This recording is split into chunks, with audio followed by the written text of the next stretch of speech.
Hi everyone, how you all going? So this is going to be my review of Predator Badlands, okay? So I saw this movie 2 nights ago now.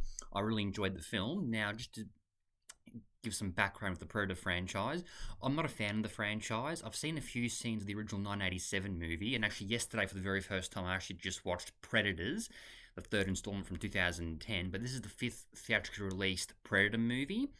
Not including the Alien vs Predator movies, which came out in 2004 and 2007. Not including those crossover movies. This is the fifth theatrically released Predator movie, following 1987's Predator, 1990's Predator 2, 2010's Predators, and 2018's The Predator. Now, this movie was directed by Dan Trachtenberg, who actually directed two other movies in the Predator franchise. Those movies were Prey, which came out in 2022, which I'm still yet to watch, and also Predator Killer of Killers, the animated movie, which came out in 2025. Now, I really enjoyed this movie, okay? I thought this movie was actually really, really good. Plot is very straightforward. It's the first movie in the franchise where the Predator is actually the protagonist. And in the movie, so Dek, played by Demetrius, I'm not going to try and pronounce his surname, Demetrius plays Dek. And in the movie, he's basically considered weak and outcast from his clan, essentially. And this will contain some spoilers, so just be warned, this will contain some spoilers, this review. His father tells Dek's brother Quay to kill Dek. Quay refuses and actually gets Dek to safety. And then their father kills Quay in front of Dek, and then Dek ends up on Genna. And his reason for being on Genna is to actually track down a prey, the Kalisk, is the prey that he goes after in this movie, and to then bring it home so that he can actually earn his place amongst the clan, earn his cloak, and also seek revenge against his father for killing his brother Quay. So in this movie, Dek ends up on Genna following his brother's death, and he meets a Weyland-Yutani synthetic named Thea, who's got no legs, and the two of them team up to actually track down the Kalisk so that Dek can actually claim the Kalisk as a trophy, and then earn his place amongst his clan back home. Now, in this movie, there are multiple plot points that take place. So then down the track as well, Thea, we find out, well, actually very early on, we find out that Thea was actually with another synthetic on Genna, who she got separated from following the attack by the Kalisk, and we find out the Kalisk was actually responsible for Thea losing her legs. And then further down the track, we actually find out that the other synthetic that Thea was with, so Tessa, also played by Elle Fanning plays both characters.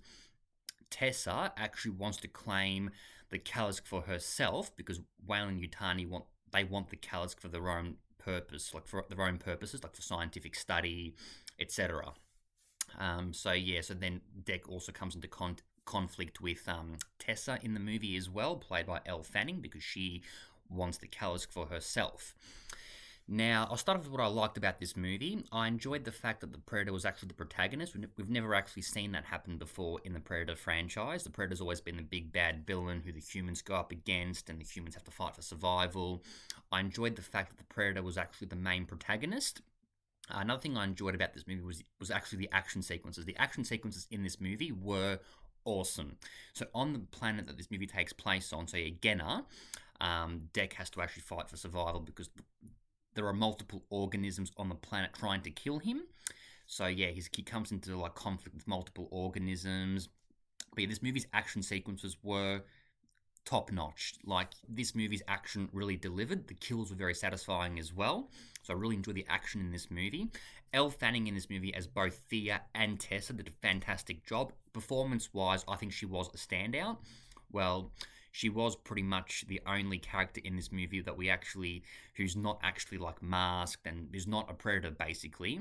So we do see some other human characters we do see some human characters in this movie, but they don't really play much of a role. In this movie, yes, Thea and Tessa are both synthetics, but she's pretty much the only main character that's not actually masked and everything like that. But Elle Fanning in this movie was fantastic as both synthetic, so both Thea and Tessa. She did a fantastic job.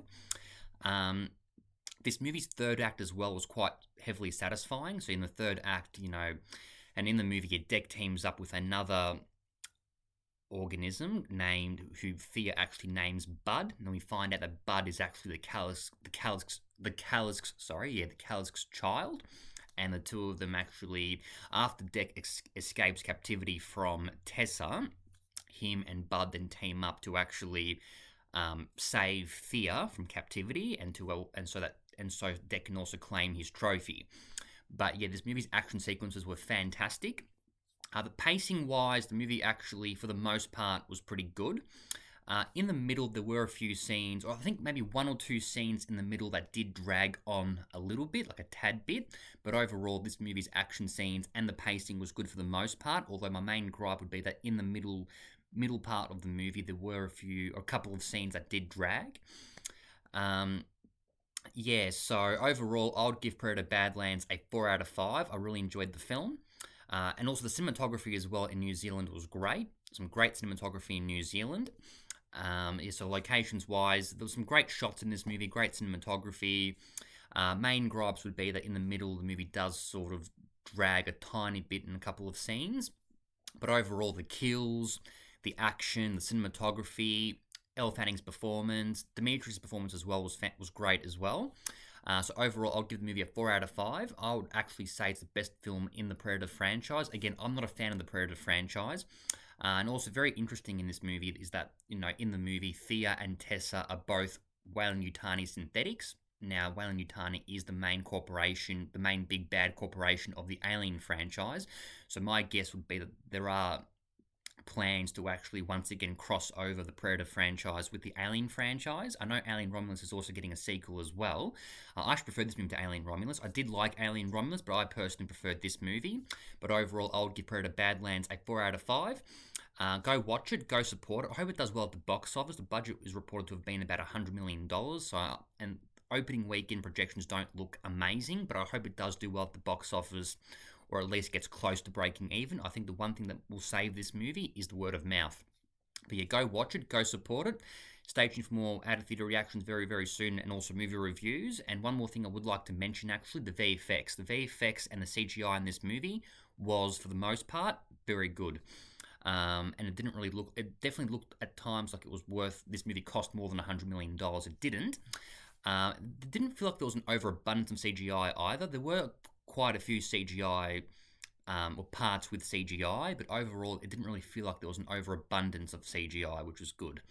But yeah, go watch it, go support it, and stay tuned for more movie reviews very, very soon. And I'll catch you all later. Bye.